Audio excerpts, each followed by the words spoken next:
Pois bem, turma, na nossa aula de sexta-feira, né, que foi a nossa aula gravada, nós tivemos aí o assunto mudanças de estado físico da água.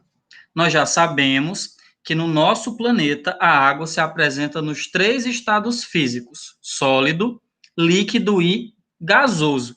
E por conta de alguns fatos, né, temperatura, pressão, esse estado físico da água, não só da água, né, mas das substâncias em geral, elas podem aí alterar, ou seja, modificar o seu estado físico.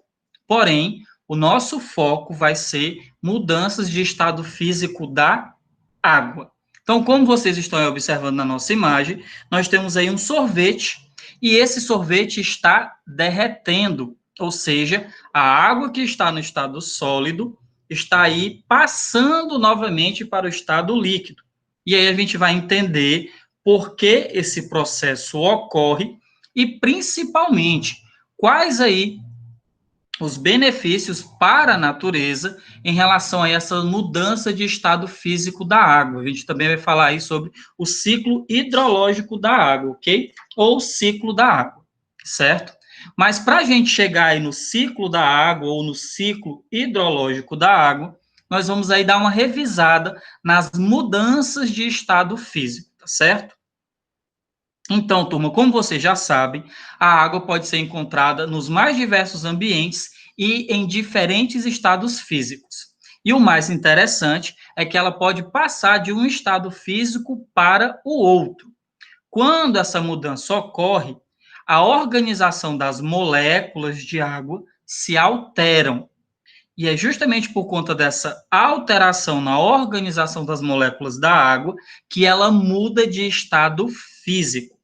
E para que essas mudanças de estado físico ocorram, em cada uma das situações que nós vamos revisar na aula de hoje, nós vamos considerar o seguinte: pressão constante, a água estará ao nível do mar, e nós estaremos aí falando de água pura.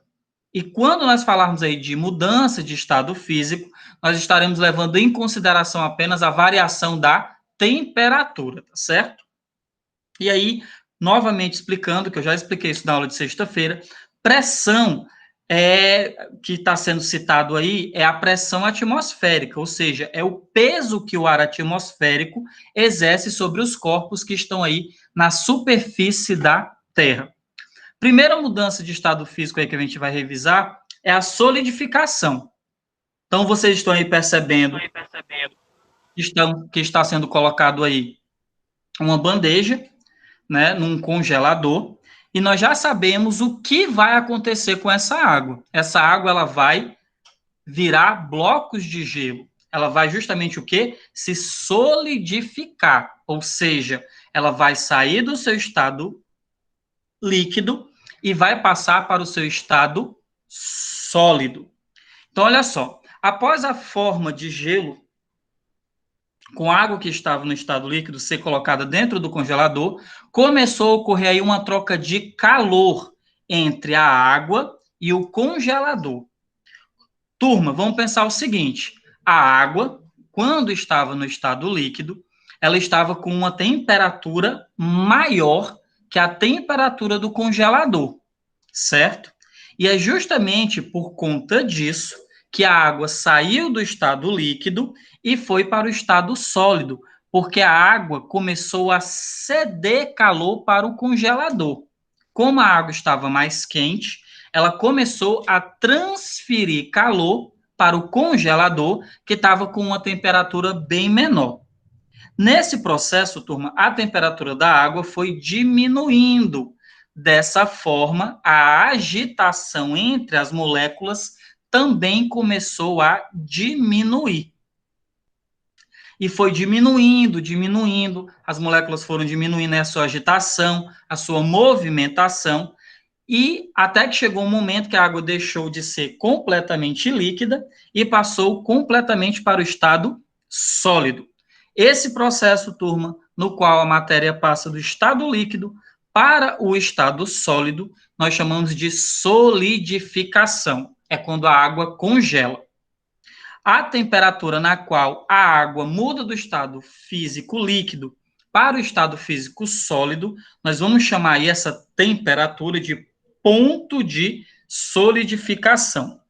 Como eu já falei no iníciozinho da aula, ao nível do mar e com pressão constante, o ponto de solidificação da água pura é de 0 graus. Então, quando a água chega a essa temperatura de 0 graus, ela começa a sair do estado líquido e passa para o estado sólido.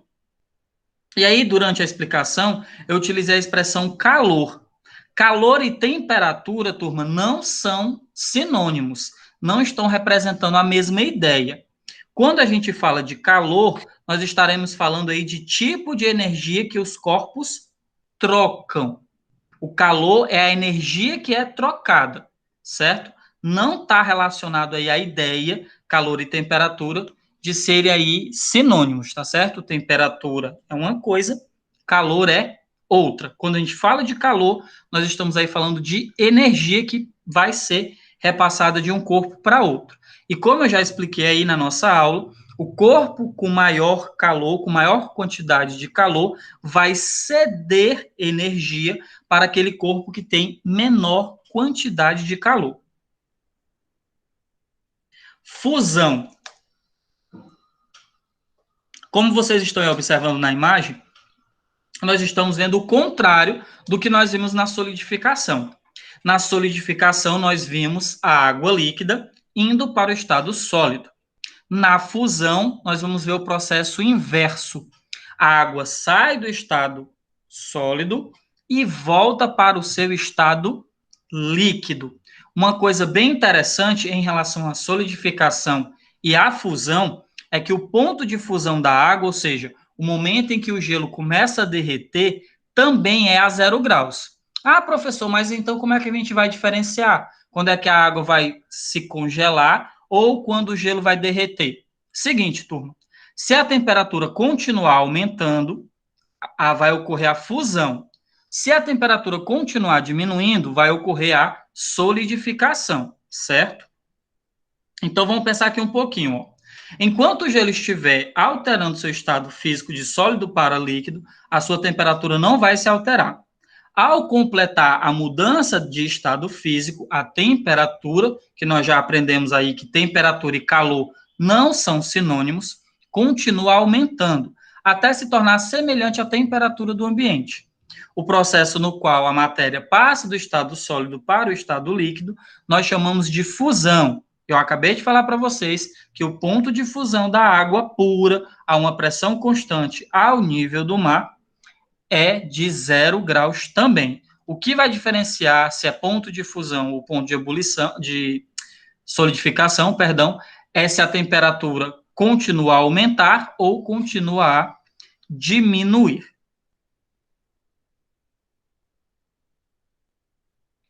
E aí, agora a gente vai falar sobre vaporização. E aí, quero que todo mundo, logicamente os alunos que têm o livro de ciências, que nesse momento vocês estejam aí na nossa página, só um momentinho, na nossa página 33, porque a gente vai fazer aí uma comparaçãozinha do que vai ser explicado aqui, no que está sendo compartilhado na nossa tela, com algumas informações que o nosso livro aborda, tá bom? Então, turma, vaporização já fica aí subentendido.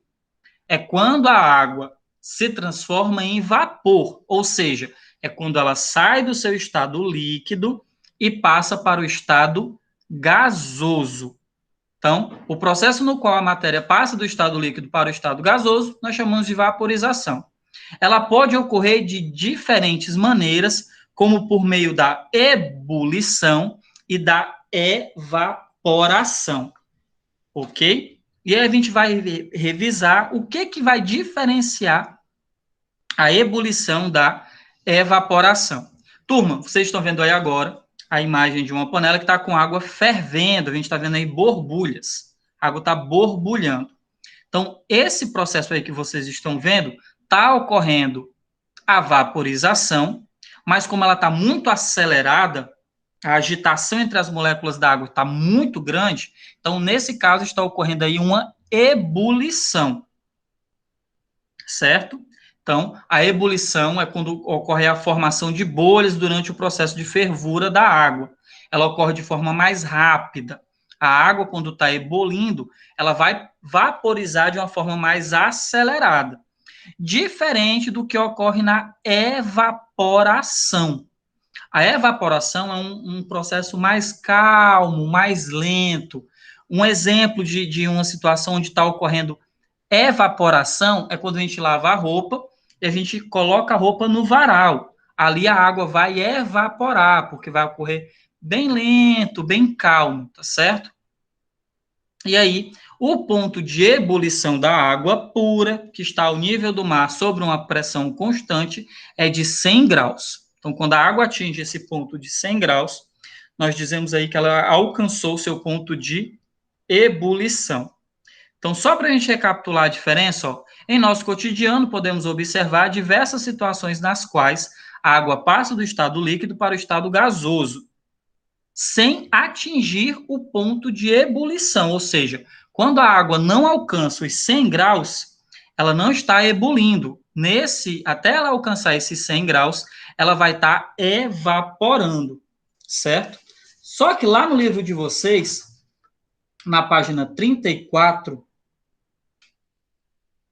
ela traz aí um processozinho que eu não abordei na nossa última videoaula, né, na nossa videoaula de sexta-feira, que ele fala assim, ó, lá na página 34, ele fala assim, a calefação. Acredito que estejam todos me acompanhando. E o que seria essa calefação, turma? É o processo em qual a água passa repentinamente do estado líquido para o estado gasoso. Quando é que isso acontece? Vamos imaginar o seguinte, imagina aí uma chapa bem quente, certo? Uma chapa de ferro bem quente. E sobre essa chapa de ferro, eu pingo uma gota de água. Quando a gota toca a chapa muito aquecida, quase que instantaneamente a água sai do estado líquido para o estado gasoso. Então, esse processo aí, no qual a água passa de forma repentina do estado líquido para o estado gasoso, porque essa água foi submetida a uma temperatura muito elevada, nós chamamos esse processo de calefação, ok? E aí agora nós temos a condensação, que é justamente o oposto da evaporação. Então, olha só, turma. Se na evaporação a água sai do estado líquido e vai para o estado gasoso, na condensação ocorre aí a condensação da água. O que é a água condensar? É ela sair do estado gasoso e voltar para o estado líquido. E aí nós estamos vendo aí uma situação no qual nós estamos aí observando a tampa de uma panela e ela está aí toda suada, vamos dizer assim, né? Ela está cheia de gotículas de água. Uma outra situação que a gente pode observar claramente a condensação é quando nós estamos ali com um copo com água, essa água bem gelada, e com o passar do tempo a gente começa a perceber que o copo começa meio que suar. Aquilo dali não é suor, é porque a água que estava em forma de vapor no ar, né, na atmosfera, quando encontrou ali uma superfície com temperatura menor, a água acabou voltando para o seu estado líquido. Então, esse processo, no qual a água sai do estado gasoso e retorna para o seu estado líquido, nós chamamos aí de condensação. E aí, a condensação, quando nós começarmos a falar de ciclo da água, ela vai ter um papel muito importante, e a gente vai entender aí por quê.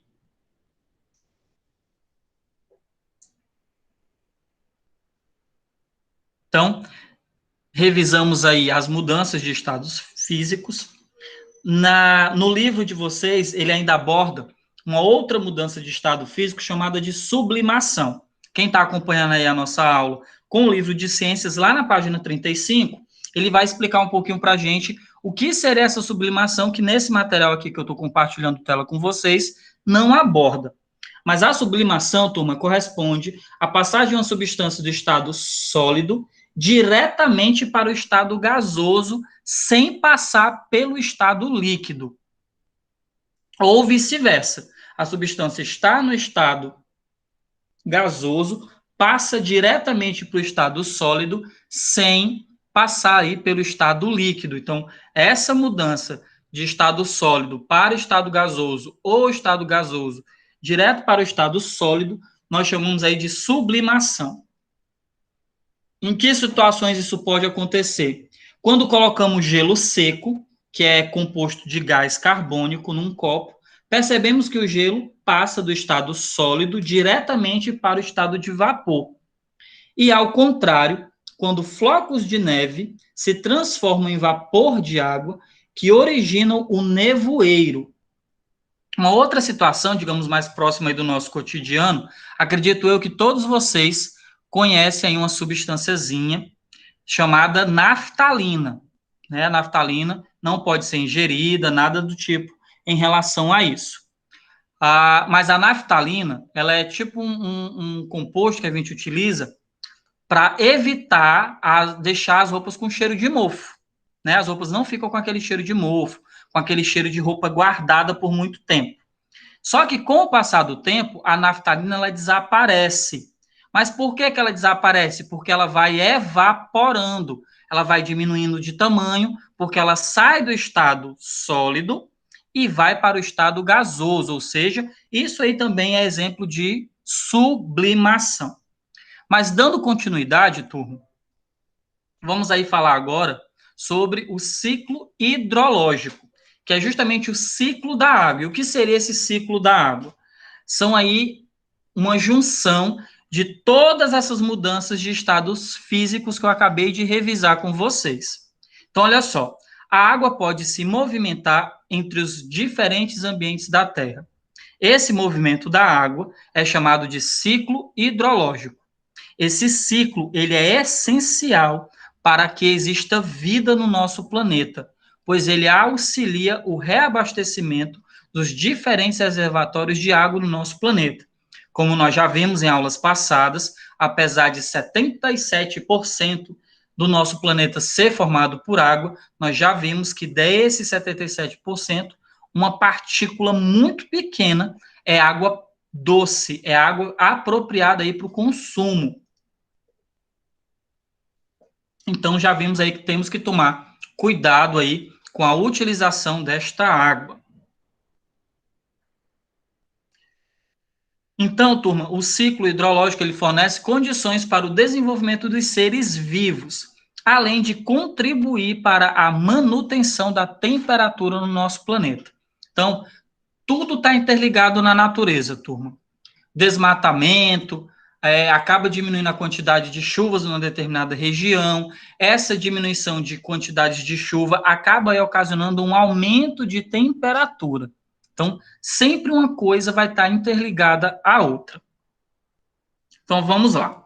Durante o ciclo hidrológico, ocorrem algumas mudanças de estados físicos da água, por isso que eu revisei com vocês o assunto da nossa aula de sexta-feira.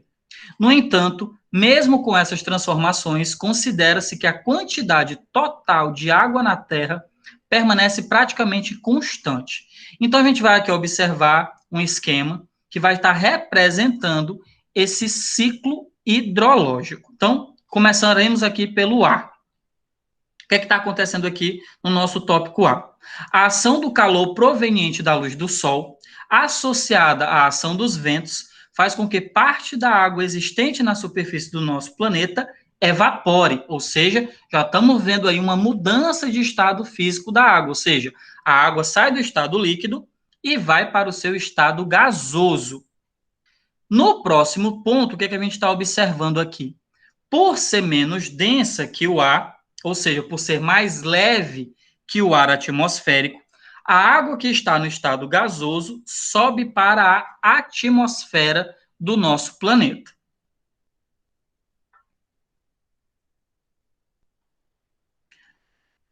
Ao encontrar regiões com temperaturas mais baixas na nossa atmosfera, a água que estava no estado gasoso se condensa. Opa, novamente uma mudança aí de estado físico da água, formando assim pequenas gotas de água no estado líquido.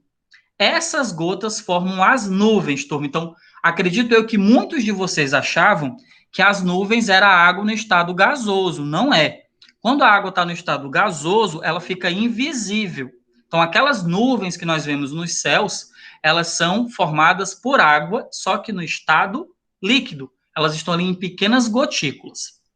Quando uma grande quantidade de gotículas de água no estado líquido se acumula em uma nuvem, elas tendem a se unir, tornando-se cada vez maiores até precipitarem, ou seja, até voltarem em direção à superfície da Terra, só que agora na forma de chuva. Ou seja, a água que foi para a atmosfera se condensou, ou seja, a água que foi para a atmosfera, que estava no estado gasoso, condensou, voltou para o estado líquido, formou as nuvens, essas gotículas foram aglomerando-se umas com as outras, ficaram bem pesadas, até a gravidade ter ação sobre elas. E aí é quando ocorrem as chuvas.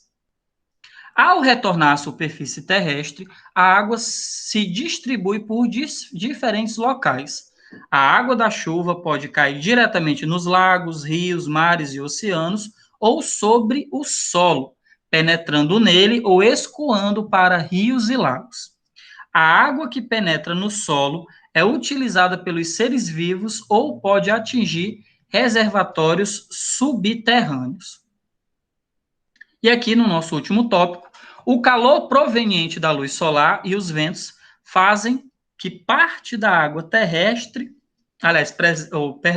que parte da água presente na superfície terrestre evapore novamente, dando continuidade ao ciclo hidrológico. E aí, turma, nós seres humanos, né, nós seres vivos, os seres vivos, eles também contribuem para o ciclo hidrológico. E de que forma os seres vivos vão contribuir para isso? Os seres vivos podem ingerir água e eliminá-la para o ambiente. E como é que essa eliminação ocorre? Ela pode ocorrer por meio da transpiração, da urina e da respiração. Então, Tom, por incrível que pareça, enquanto respiramos, nós estamos, sim, perdendo água, certo? E aqui uma outra perguntinha, né? De que maneira a água subterrânea pode emergir na superfície da Terra? E aí existem algumas formas, turma. Olha só, as águas subterrâneas, né, que formam os lençóis freáticos, como vocês estão percebendo aqui, ó, nessa regiãozinha aqui, que eu vou até circular, para ficar melhor a visualização, ó. Aqui nós temos um lençol freático, certo? Que seriam aí essas águas subterrâneas. E elas podem voltar aí à superfície da Terra por meio das nascentes de rios e das fontes de água.